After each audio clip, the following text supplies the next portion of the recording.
Hello, and welcome to another episode of the Move Forward Anyway podcast, featuring dream accelerating inspiration. I'm Jeff Meyer, your host, author, entrepreneur, and coach. My goal with this podcast is to help you identify and clarify your own dream by taking wisdom from others' successes and challenges. If you're looking to take action on your dream, to make a difference doing something you love, but your fears are holding you back, then this podcast is for you. If you're interested in finding additional support, you can also check out my Dream Accelerator coaching program designed to help realize your full potential and reshape your future. As always, you can learn more about my Dream Accelerator program at jeffmeyer.org. Using my Dream Accelerating formula, heart-centered entrepreneurs can focus on their dream, name their fears, change their mindset, define their next, and move forward anyway. Welcome back, fellow successful dreamers, to another episode of the Move Forward Anyway podcast. And today I have my first repeat offender. Yes, I was looking for the word. John Busacker is back in the house, and he's learned so much in the recent months from the book that they have published, he and his co-author together, and we want to just talk about all the learnings that have come out of that. And I think you'll find this very interesting and aligning very well with this theme of this podcast, Move Forward Anyway. So, John, thank you for being with me again today. It's so good to see you again. So introduce yourself again, and let's jump in and have a great conversation. Well, Jeff, it's great to be back with you. Thanks for having me back. I'm honored to be the first repeater on the Move Forward podcast. I had such a delightful time just conversing with you last time. And I look back at our last conversation, and I was wearing a sweater the last time. And here we are. You know, it's currently late fall, summerish, late summer, early fall, when we're recording this. And so I'm standing here in short sleeve shirt, but a month from now I'll be wearing a sweater again. So yeah, I'm with right. You, brother. Yeah. I know. Wear it as long as we can. For sure. This is great to be back with you. I truly enjoyed our last time together. You're a great conversationalist. And so it's just easy to carry on a conversation about life and faith and work and things with you. So again, I'm John Busacker. I'm on my third career.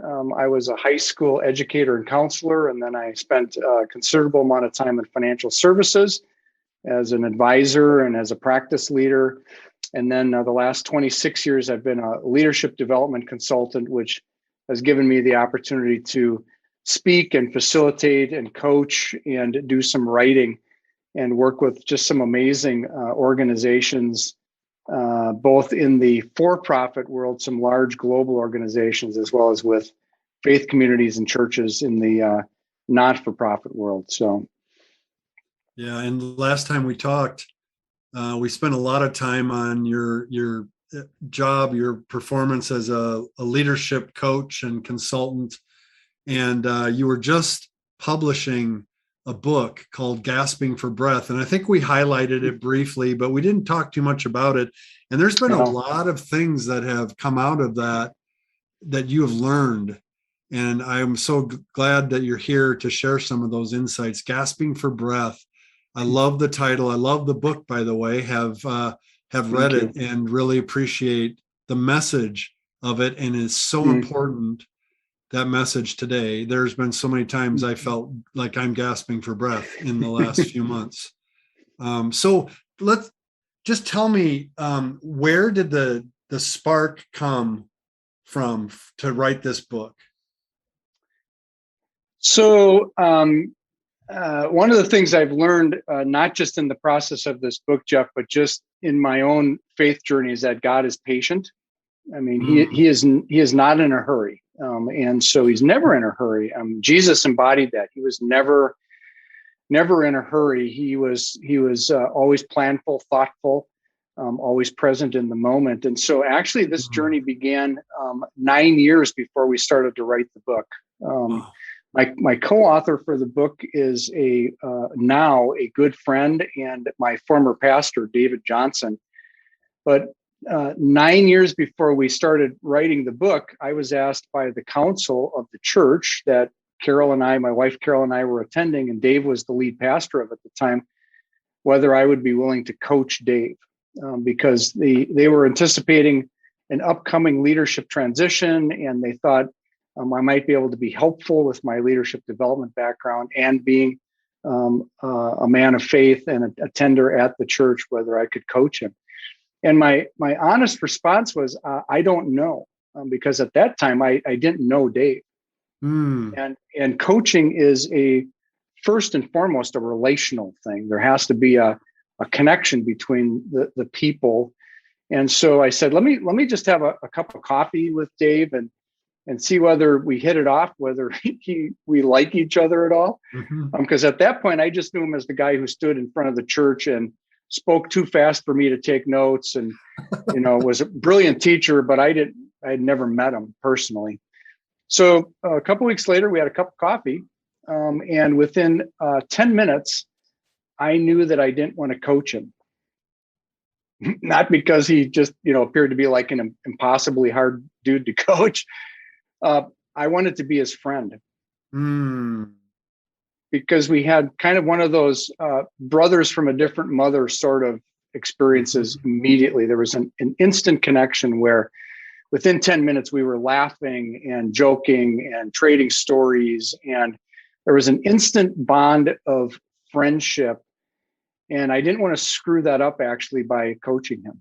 I didn't ever want to be sitting in church on a Sunday and go, I should probably talk to Dave about that, or he maybe should have thought about that a little differently, or I just didn't want to have anything going through my mind when I was sitting in church as a receiver of the word, but I also didn't want it to get in the way of what I thought would become, and it has indeed become, a wonderful, deep friendship. And so God started that. He was planting that seed 9 years previous. Wow. He's patient, more patient than me. Very patient. And it's sometimes we think it's about that, and it's the future's unfolding, right? And we have no idea where that's going to take us. And when I work with people on their dream pursuit, I always say that if you don't take that next step, you're never going to be able to see what might unfold. And even if you would have just said to the council right away, no, I'm not going to coach him, where would you be today with him? Maybe a totally different place. I think so. So we just started getting together at first, just kind of periodically, and then more frequently. And it was never ever news, weather, and sports sort of conversation. Neither one of us. We both like news, and we both live in weather, and we both like sports. But the conversations. Except he's a Cubs fan, which I just can't, and a Bears fan, fan. I know it's amazing the friendship has actually survived that, to be honest. But it's painful at times. But we just would get together and talk about things that were commonly of interest to us. And pretty quickly, what was commonly of interest to both of us was leadership. Different spheres. So he was a pastor for 42 years, 38 years in the same church, the church that we attended. So he's lived in that sphere, in that arena all of his life, was called to that arena. I've lived in the business world for all but 2 years of my working life. And yet we found a lot of commonality in our conversations about leaders in both of those. And that was actually a point of deep interest to both of us. And so our conversations more and more turned to the topic of how do leaders finish well? How do they finish well? And by finishing well, we didn't mean, keeping the faith or believing a certain orthodoxy, which is important, but how do they end without being bitter? And how do they, at the end of their life, pass along a blessing to the next generation? How do they finish well? And we both had ample examples from our two different environments of leaders that didn't finish well. And so that became increasingly the topic of conversation, all prior to writing the book, Gasping for Breath. I love that. Finishing well, not ending in bitterness, and leaving a legacy gift, leaving a gift behind. Mm-hmm. Very specific 2 points to ending well. Mm-hmm. So as I think about the dream pursuit for people, for example, they get to the end of that dream pursuit, and how will they pursue that without getting bitter, without getting just embroiled in the hardness of it, and also pass it on to the next generation? That's really insightful.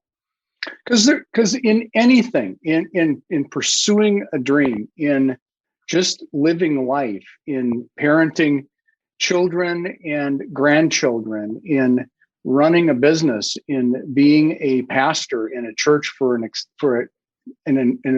inordinately long time in one place, there are a lot of disappointments, and there are a lot of setbacks, and there is a lot of heartache.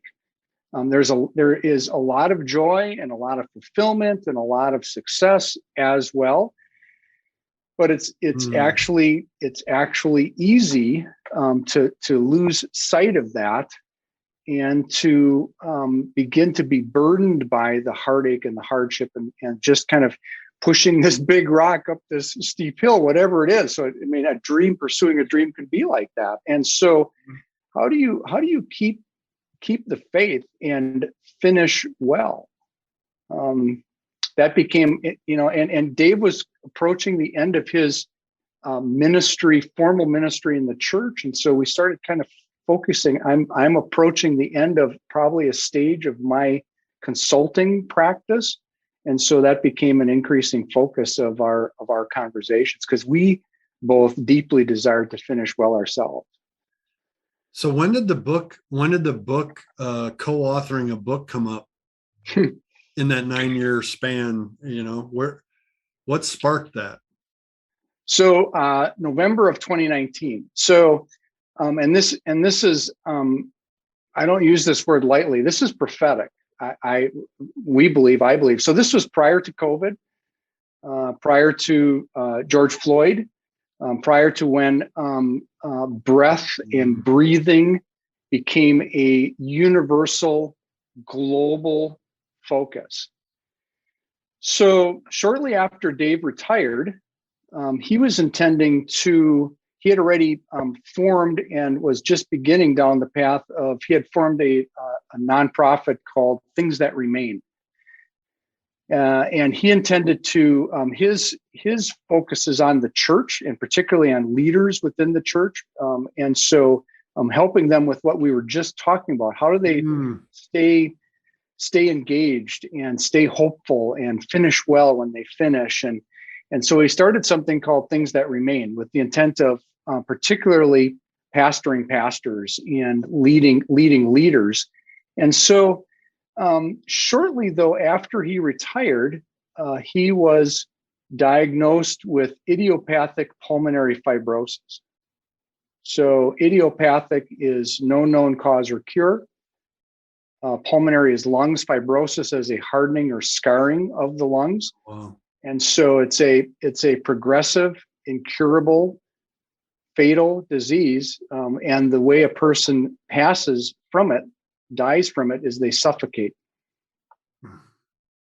It's a terrible disease. Oh, it's familial. His father passed away from it.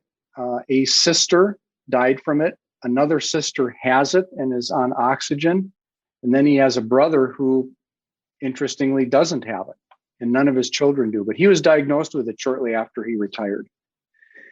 And Dave and his wife, Bonnie, shared that grim diagnosis with us shortly after he received it. We were having dinner together at our house.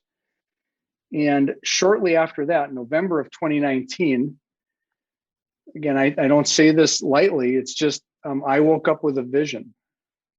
truly a vision at 3:00 in the morning to co-author a book with Dave titled Gasping for Breath. Mm. So in my mind, though, what I saw or heard was focused primarily on Dave's physical condition. That was kind of the presenting issue, was Dave's going to be gasping for breath physically. But very quick, and he was not excited, by the way. When I initially presented the idea to him, he goes, I don't think so. I mean, this is just too close for comfort. This is just, too close to my facing up to my own mortality. But very quickly, we came to the realization, the understanding that that title and is just a container for a lot of things that we had been talking about. Yeah. Because the reality is this, Jeff, what we've discovered, one of the many things we've discovered is that in doing webinars and speaking a little bit on this and just feedback we've been getting from people who have read the book, gasping for breath is both personal and it's universal. Mm-hmm. So personal in the sense that Dave has his own personal experience that he is since he was first diagnosed, his condition has progressed. I mean, his health is diminishing. His ability to breathe is diminishing. That's his personal experience. I'm not currently having that same experience, but I've had my own personal experiences of gasping for breath, and so have you. And yes. So, and the other part is it's universal, and so has every other human on the planet. We all experience, whether it's physical or whether it's emotional or whether it's financial or whether it's relational or whether it's professional, we will experience one or maybe several times where we will be gasping for breath. And so that's really what we wanted to lean into with the book, is what happens when that happens. First of all, acknowledging the reality of that. Yeah. And then second of all, how do we recover our breath, learn to breathe deeply again? How do we pass along with our last breath a blessing to the next generation? That's what we tried to capture in this container called Gasping for Breath. So it really is not about COVID, even though it was written during COVID. It's really not about Dave's disease. We mention both in the book, but we don't dwell on either. We actually just used it as a metaphor, a container to talk about what's personal and universal. So, what are some of the best practices that you've learned, or you even wrote about in the book, mm-hmm. to help people when they are gasping for breath? How do you regain your breath? Yeah, so there's two chapters right in the middle of the book that are I would say the meat of the book. So the first one is recovering your breath, and then the second one is learning to breathe deeply. So kind of picture this. I've had this experience. Our younger son Joshua lives out in the Seattle, Washington area with his wife, our wonderful daughter-in-law Jess, and their daughter, our perfect granddaughter Tanny, the best granddaughter on the planet, yes. Aside from our other granddaughter, by the way. So, or my 4 grandchildren. Right. Yes, of course. Right. Of course. Personal and universal. Yes. Right. Right. So every time we go out to visit Josh and Jess and Channy, we're actually doing that later this week. Josh and I will typically take a day to go hiking in the Cascades. It's actually the best way for me to have a great father-son conversation with him. Kind of gets him out. We're one-on-one. We're out in nature, which we both really, really enjoy. And it gives us an opportunity with no technology, no distractions, just in God's creation, talking with each other and listening to each other. But here's the deal. I'm a flatlander. I live in Minneapolis, Minnesota. And so as soon as we're at altitude, and he lives at altitude, and then he's regularly climbing and hiking and skiing and cycling at altitude. As soon as we're like 15 steps out of the car, I'm beginning to huff and puff, and about a mile in, I'm gasping for breath. Yes, literally, physically, literally. I mean, I'm 35 years older than him too. I mean, that might be a factor. And so so so so recovering your breath, the picture is this. I mean, you stop, if that's the case, like physically you stop for a period of time, and you might put your hands on your knees and you might recover your breath. So a recovery strategy, for example, might be taking a 3-day weekend. It might be taking a staycation. It might even be taking a sabbatical for a 90-day or 6-month sabbatical. Might allow you to recover your breath. You can catch your breath again. You can, whew, yeah.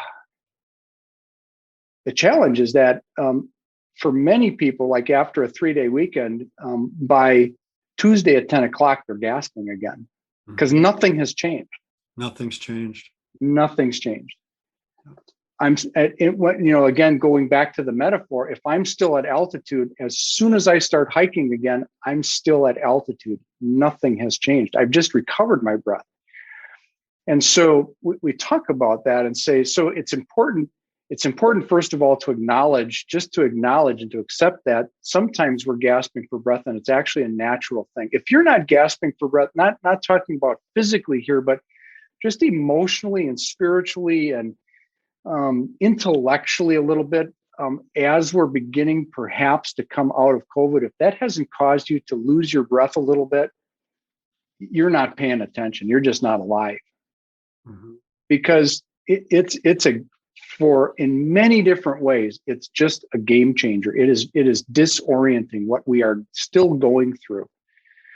And so the first is to acknowledge that, you know what, this is universal, and there are times when this is going to happen. And then second, to have some strategies. It's good to recover our breath sometimes, but then to realize that if we're not meant to live gasping for breath. That's not how we were created. See, now there's where that is such a counterintuitive, countercultural statement. Yes. Because our culture rewards us for being out of breath. Yes. Or so we think. That's right. Right. You have to be out of breath to be successful. You have to be out of breath to do the things you want to do. Even in the dream pursuit, you have to be out of breath to chase after your dream if you're going to realize it. And you said something very profound. We are not designed, it's not intended for us to be gasping for breath. No, at the very beginning of the book in Genesis, God breathed into our nostrils the breath of life. Yeah.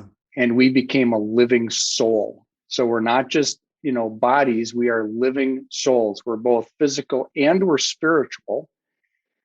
We're living souls with God's breath, his breath in us.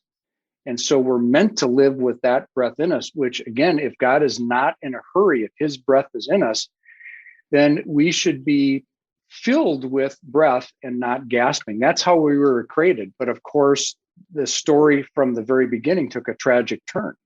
Mm-hmm. And we've been gasping in one way or another at one time or another ever since. But we're not created or designed to live that way. But you're exactly right, Jeff. We're rewarded in weird ways for living that way. Mm-hmm. If we're not chasing it, if we're not actively pursuing it, if we're not running fast, if we're, if you're really committed to this company, right? You'll work this weekend. Right. Work every weekend. Right. Yes. And how many people are waiting for? They're waiting for the recovery of breath. They're waiting for vacation. Yeah. To slow down. Yep. And so then the next chapter is learning how to breathe. Learning how to breathe deeply. So making that a regular part of your rhythm. Right. And so there we unpack a number of spiritual practices or rhythms. And there are more than what we delve into in the book. but we wanted to unpack several that we think are vitally important. And you used the right word just earlier, Jeff, countercultural. Every one of these practices actually is countercultural. So the first one we talk about is silence. Yeah. So Dave and I have learned that we have no difficulty convincing people that we live in a noisy world. Like everyone kind of goes, yeah, no duh. I mean, it's noisy, Right. Just physically noisy. Like you can't go anywhere where there aren't TVs or Muzak or, ambient noise or people and it seems like a lot of the voices that are on TV, for example, these days are shouting. They're not conversing, they're shouting. And so we live in a noisy world in many different ways. That is an accepted fact by almost everybody that we've talked to. The idea of turning down the volume and even for short periods of time being silent is countercultural. Yeah. And it's hard. Very hard. And it's dismissed out of hand by many as impossible, or I can't do that. Right. Wow. So for each one of these rhythms or practices, we also tried to just be real about them, saying, you know what, you're reading a book written by two ADD guys, literally.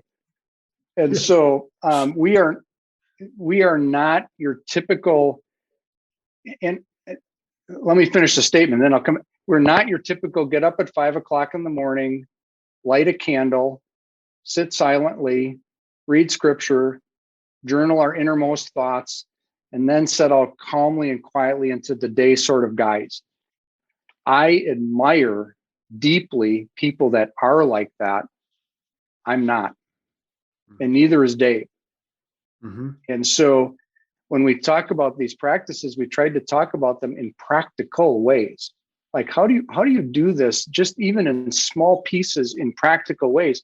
And the point is not the practice. The point is what the practice does.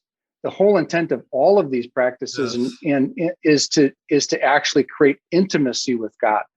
Yeah. God deeply up. Right. Yeah. God deeply desires to be in relationship with us. He wants to be in relationship with his creation, with you and with me and with everyone that'll listen to this podcast. And so how do we do that? Well, if we're living in noise, for example, we can't hear his voice. We just can't hear him because his voice is drowned out by all the other shouting voices, all the ambient noise. So the first one is silence. The second one is solitude, which also is countercultural. I mean, we live in a world of Facebook likes. Mm-hmm. And so how do you carve out times to just be alone in solitude, where it's just you doing one-on-one with God? That's hard. That's hard too.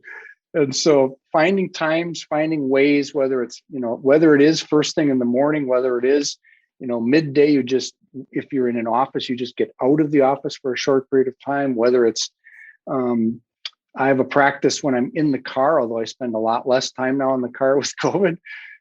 I would just turn off the radio and there would be silence in the car with the exception of the road noise around me and people that are honking at me, and view that as silent and solitude time to just pray and to be one-on-one with God.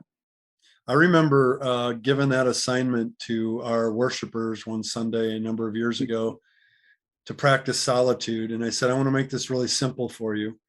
You don't have to go do some mountaintop retreat to have solitude.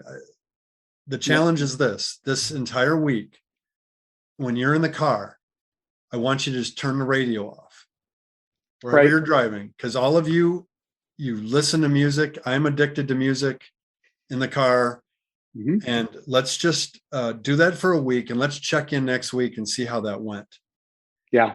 And it was fascinating how people responded to that assignment. And what did you hear? What did you hear? I heard that it was even noisier at the beginning. Their minds were so rattled and filled with thoughts that Yeah. they couldn't concentrate. It was easier to listen to the music than it was to be silent and to be alone, or to have solitude. There was a craving. There's an addiction, was another comment. I felt like you just took away something that I needed. I need my music. Right. And so we talked about addiction. And I remember being at a conference at Willow Creek, and it was all on spiritual practices, the workshop I went to, and Ruth Haley Barton was leading it. And she's a great author in spiritual disciplines. And she gave us an assignment. The room was dark. She said, I want you to go out on campus. It was a beautiful autumn day. And I want you to just lay in the grass, go somewhere where you're comfortable. And I want you to be quiet. I just want you to be still. I don't want you to read your Bible. I don't, a lot of us, we're going to read our Bibles and do Bible study. No. I just want you to be quiet and be still for 50 minutes. I just want you to try, and I want you to come back at this time. So if you need to set an alarm, do it. And we went out and we came back into the room. It was quiet. The lights were dim, and she came up to the front of the room, and the lights gradually came on, and she said, how many of you fell asleep? And 95% of the room raised their hands, said, we all fell asleep. She goes, no, why is that? It's because that's the only time we are ever silent. Right. Yeah. And that's got to change. Dave had many of us are exhausted. And so when we're quiet, we fall asleep. I mean, it's in scripture. I mean, the disciples are supposed to stay awake with Jesus as he's praying in the garden, and they can't stay awake for minutes because they're exhausted. And so the spirit is willing and the flesh is weak, right? Right. Dave had the experience doing a retreat with a group of people and encouraging them to do something similar to that, to just be quiet and to spend a relatively short period of time. Like 50 minutes is not a long period of time, relatively short, just to spend a short period of time. And one of the participants in the retreat all of a sudden started having excruciating pain in his back. And when he went to the doctor shortly after that, like first thing the next week, the doctor diagnosed that this had actually been a condition that had been going on for a long time. But because his world was so noisy, his body didn't even feel it. Like he didn't even acknowledge the fact that he had a serious back issue because it didn't register because his world was so filled with noise that it wasn't until he was quiet and alone that he actually felt the pain that his body was in, which is hard to imagine. And then again, it's really not. Yeah. I mean, physically that might be hard, but emotionally, relationally, it's not hard at all to imagine what I just described. Wow. So silence and solitude. What's the third one that you talk about? Third one is the most disobeyed commandment, Sabbath. Yes, I thought it was going to be Sabbath. Yep. And actually, I do pretty good on silence and solitude. They actually are not.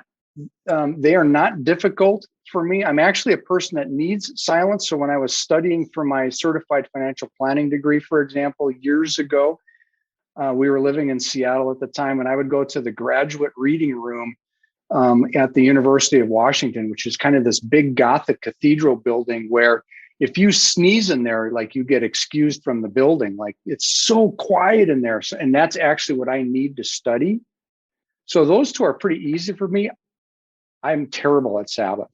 It is so difficult. And this one in particular, I think, is really countercultural. It wasn't 2 generations ago. So things were, the US was Chick-fil-A 2 generations ago. Everything was closed on Sunday. And so there was kind of a forced Sabbath of sorts. What you did with it was up to you, but you couldn't shop. You couldn't do much of anything from a commerce perspective on Sunday.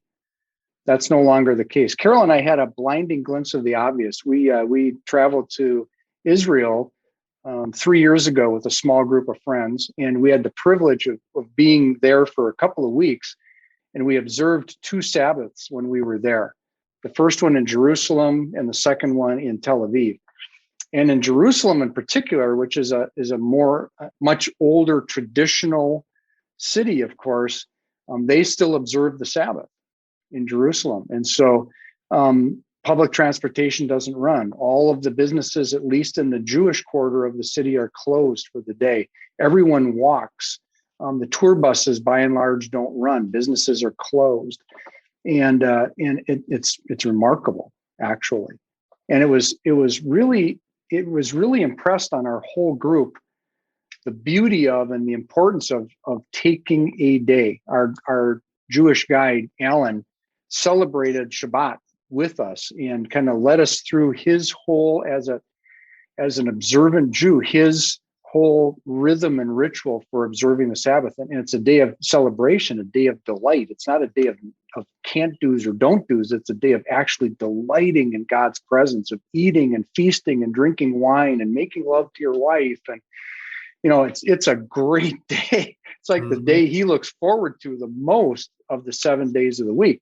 So we came back excited to do this as a small group. We said, let's take baby steps. Let's just get together one day a month as a group and observe a Sabbath together, like celebrate the Sabbath together. And then we all got out our iPhones, like out came the iPhone. And we go, well, let's find, the next Sunday that we can do this. And it wasn't but 8 months in the future that we could actually get our calendars to agree where we actually could take a day off together. Crazy, just nuts. So there's a communal aspect of that as well, a community aspect as well as an individual aspect. Big time. So it's not just about Shabbating alone. No. And going and reading your Bible for the entire day. It's about celebrating and enjoying the life as it was intended to be lived. Yes. And to have that every week, not once every 8 months. Which is in community, right? Which is in community. I mean, we're one of the things we've learned through COVID, through the pandemic, is that we are relational women and men. Yes. And not being in relationship, being isolated, being separated from family and friends and church community and so forth. I mean, Zoom is wonderful. It's great to see you on Zoom here, Jeff, but it's different than being really in community, of doing life together with those whom you love. And so Shabbat is really a communal experience. Dave is much better at this, not just because he's a pastor.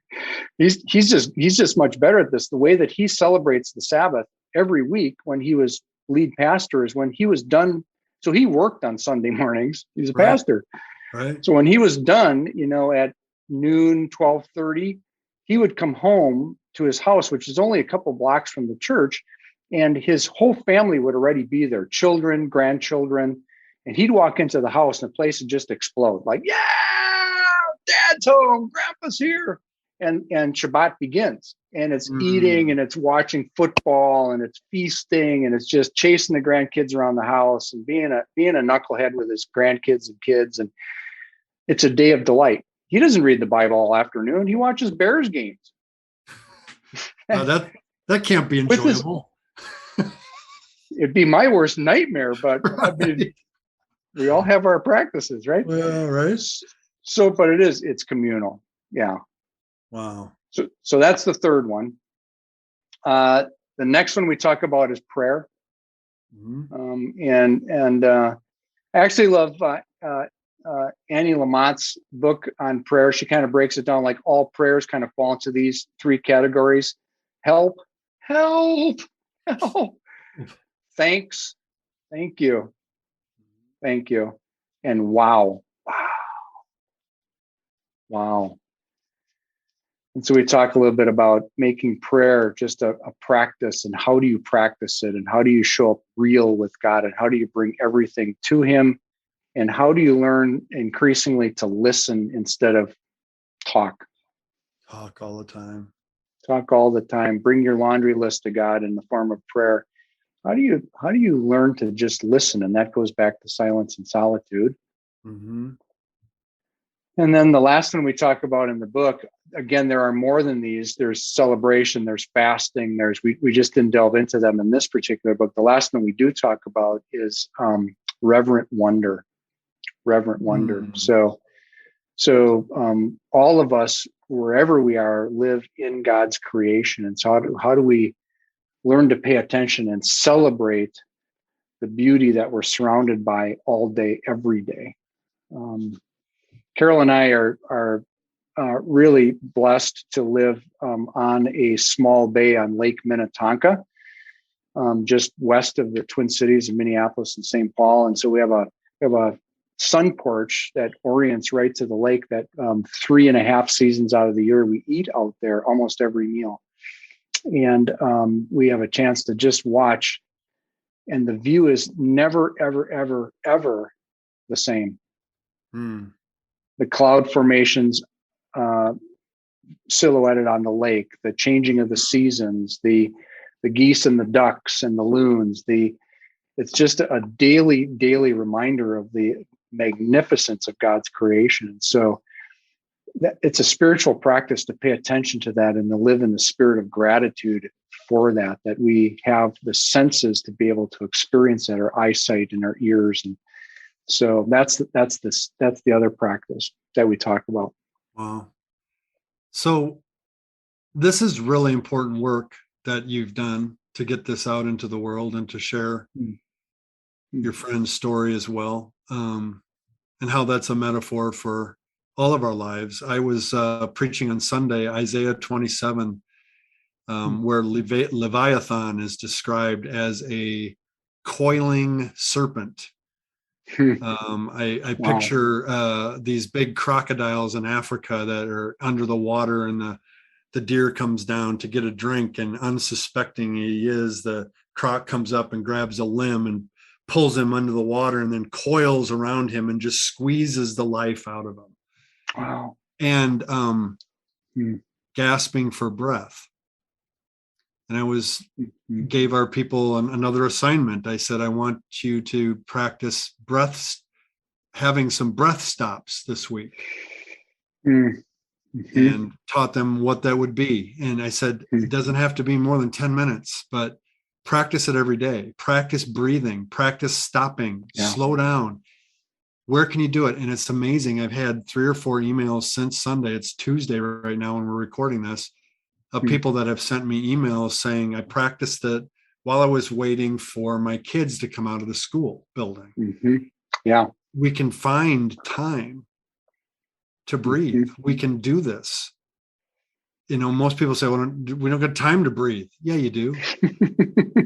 Turn the TV off 10 minutes earlier, get up 10 minutes earlier, put an alarm at 1:00 in the afternoon and take 10 minutes to just breathe and be still. This is really important work that you're doing, because we are exhausting ourselves. And because it's important work, and because there's a real being called Leviathan, who's a serpent that coils around us and squeezes the breath out of us, I bet along the way, in publishing this book, writing this book, collaborating on this book, marketing this book, communicating, there have been barriers and obstacles from the enemy who wants to squeeze the life out of us. Can you share any examples of where that has been true? Oh, yeah, for sure. First of all, just co-authoring is not easy. Yeah. Dave and I are wonderful friends, and we're better friends after writing this, which I think is actually unusual. It's easy actually for a project like this to actually fray a friendship, because we both have a voice, we both have a perspective, we both have stories, we both have experiences, and yet the back and forth, we communicated via FaceTime 4 or 5 days a week through the whole pandemic. So we started earnestly in January of 2020, and the book was published in February of this year. Wow. And so for almost 12 months, we were back and forth, writing and editing. And it was challenging at times because we both, neither of us lacked for an opinion. And so to let go of things that we really thought was important to be in the book, but it just for whatever reason, one or the other of us say, I don't think it fits, or we just don't have space, or so there was a lot of resistance in that. There is resistance, just spiritual warfare and resistance just in Dave's condition. Yeah. It is easy as his disease has progressed. It's easy for him to get discouraged. It's easy for me to be discouraged and deeply saddened by that as we were going through this.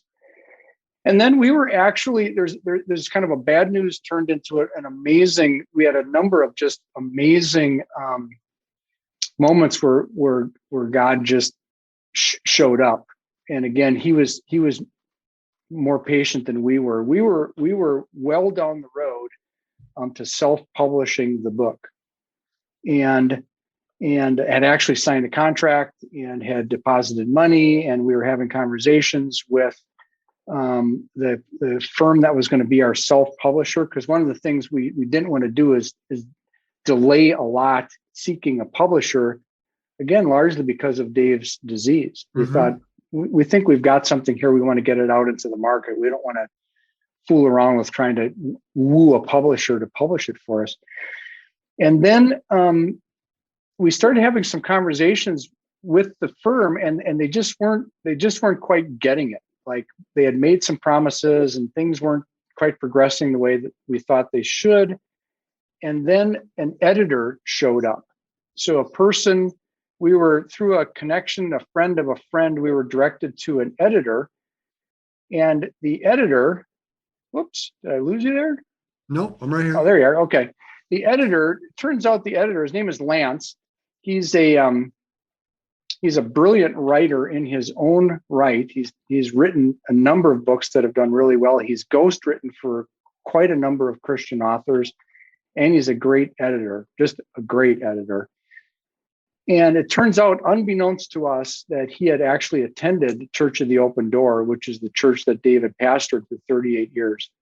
And Dave didn't know him, actually, because what had happened was Lance was attending at a time when they were still worshiping at a high school gymnasium, and he was at a kind of a difficult place in his own faith journey. And so he would come in and go up to the upper reaches of the bleachers in the dark and just sit there and weep because of what Dave was teaching.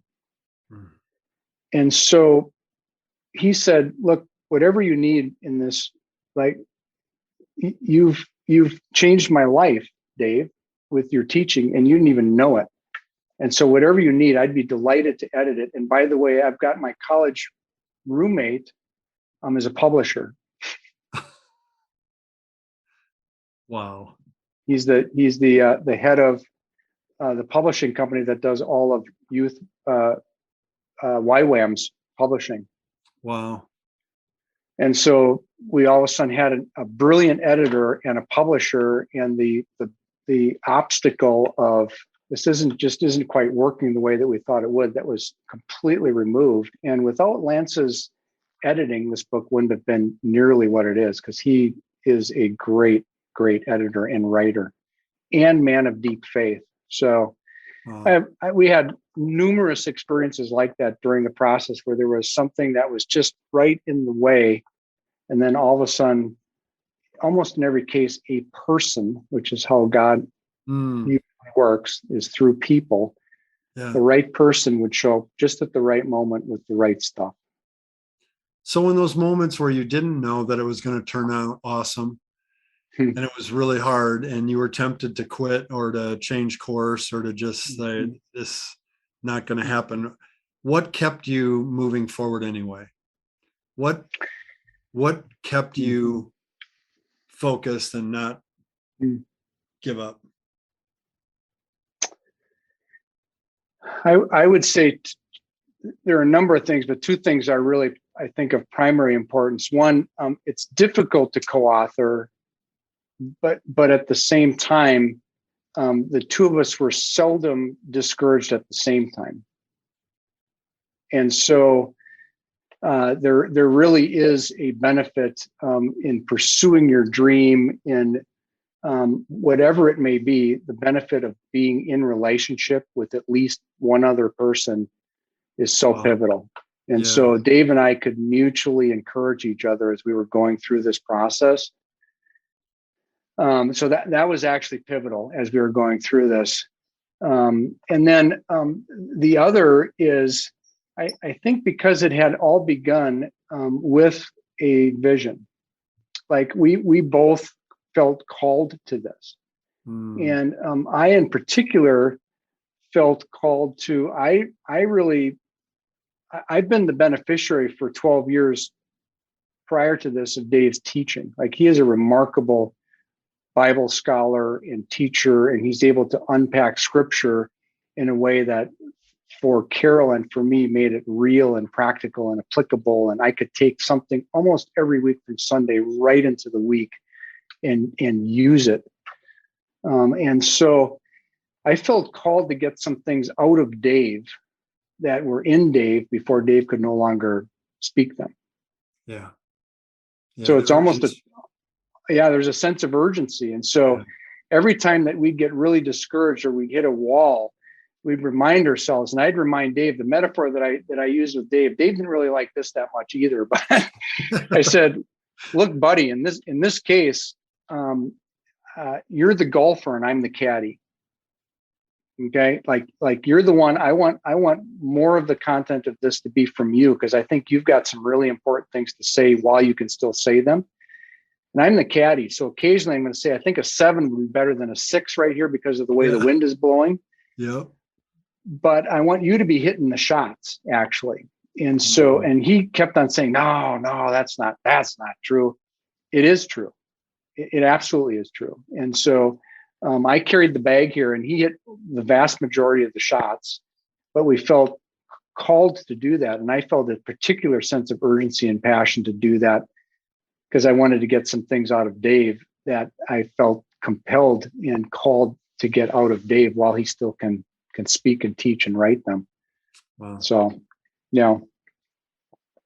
So for someone who is out of breath, someone that's gasping for breath, that's listening to this, maybe even in pursuing their dream, or they're gasping for breath because they want to pursue their dream, but they don't feel like they can because they're so busy making a life, making a living, and they're in the grind, right? And they just don't see a way out, and they're gasping for breath, and they want to rediscover themselves, rediscover their calling, their purpose in life. What would you tell them at the end of this podcast today? So we put something in the book almost as an afterthought, and it has turned out to be something that has been remarkably encouraging every time we've had a chance to speak it. And so it's the epilogue to the book, and it's something that I never caught before in Scripture. So in Mark 4, there's 2 parables of the sower and the seed, and the first one I've heard preached on, taught countless times. I've spoken the first one, which is the sower goes out and sows seed, and it falls on 4 different kinds of soil. And, it's only in the 4th soil that it actually springs up and grows and flourishes and produces a crop, multiple fold. And it's, Jesus was, among other things, a brilliant storyteller. Those stories still preach today, right? They're just amazing. The second story is one that I had never actually caught before. And so the story is this: the kingdom of God is like a man who casts seed upon the soil, and then he goes to bed at night. So stop right there. So in Scripture, when someone goes to bed at night, it almost always means that they die, like sleep or awake, or that they're disengaged, or they're asleep at the switch, but in this case, when he gets up the next day, he discovers the seed had sprouted and grown. But here's the punchline: but how, he himself does not know. So, a couple of things about this story that for me are super hopeful. One is, it's not up to me. It's not up to you, Jeff. It's not up to anybody that's listening to this. Our job is just to throw out the seed. Like Like, do what you do, whatever it is that you do. So go to work today, change your kid's diaper today, help your grandson with his homework today. Just do what you do. Just cast out the seed and then fall asleep. Like, let it go, because God's at work. Yeah. And most cases, we have no idea. We don't know. We just don't know. So Lance showing up as the editor, Yeah. that was 10 years after he had heard Dave preach. Yeah. And Dave had no idea. Like, God, he was just throwing out the seed, and God had slowly but surely worked that seed into this flourishing plant called Lance. And then he shows up. I had the experience. I thought I was a failure, because I was actually pretty much as an educator and counselor. I just wasn't very good at it. And the one student I remember by name from that was the person that I had the most difficult counseling experience with. It was like 1 step forward, 10 steps back. Every time I sat with her, I felt that I had made zero positive difference in her life. And then years later, decades later, at the end of a particularly difficult week, when I was still in financial services, I get this handwritten letter from her saying, "You probably don't remember me, but I just wanted to share with you how my life turned out, because you probably thought that I would be dead by now," which I did. And so seeds had been planted, and I had no idea. And so my encouragement to everyone listening here is just throw out the seed. Like, just pursue your dream. Like, just do what you do. And to the extent that you can, just do what you do, right? Yeah. And then let it go. And trust that God is at work, because he is. He's the one who grows the plants. He's the one he's in charge of all that. It's our job just to throw it out there and then let it go. That's wonderful. As you were sharing that second reading from Mark's gospel, I just closed my eyes. I don't know if those of you who are just listening, you couldn't have seen this in the video, but I just closed my eyes. It was unintentional, but even hearing that, he went to sleep and he didn't know how it sprung up. And I just took this deep breath. That's what God does. When we're near him and he speaks his creative word and redeeming word to us, yes, it causes us to breathe. Right. We come back. So if you hear this podcast and you think, "Oh, I gotta go try to breathe. I gotta work breath into my schedule more. I gotta breathe harder." That's exactly the opposite of what we're talking about. Right. No, you just need to sit with your friend. You need to sit with your companion. He's our Savior too, but our companion Jesus, and we will breathe. Yeah, just breathe. Breathe. And when we breathe our last, and when your friend breathes his last, we will be totally restored with the original breath intended for us. And right. It's incredible to think about that. Yeah. The ultimate hope. Right. Yes. That's right. Yeah. Well, John, it is such a blessing to talk to you every time I do. I appreciate you. I love you, brother. I'm thankful for your work in the world. Likewise. And how can people find out more about Gasping for Breath or anything else that you're up to? 2 places. There's 2 websites that you can go to specifically for the book. There is a website for the book that has some additional resources, and it has a wonderful video. That's another story. We had this amazing video crew that just caught the vision for it, and Emmy award-winning video crew that said, "Hey, we'd love to just do a video for you for free. Just let us do it." And so it has this beautiful video on there. So that website is gaspingforbreathbook.com.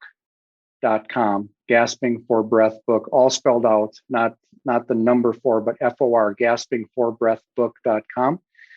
And then my website, which has more books that I've written and some additional resources and contact information. Everything is just John Busacker, JohnBusacker.com, johnbusacker.com.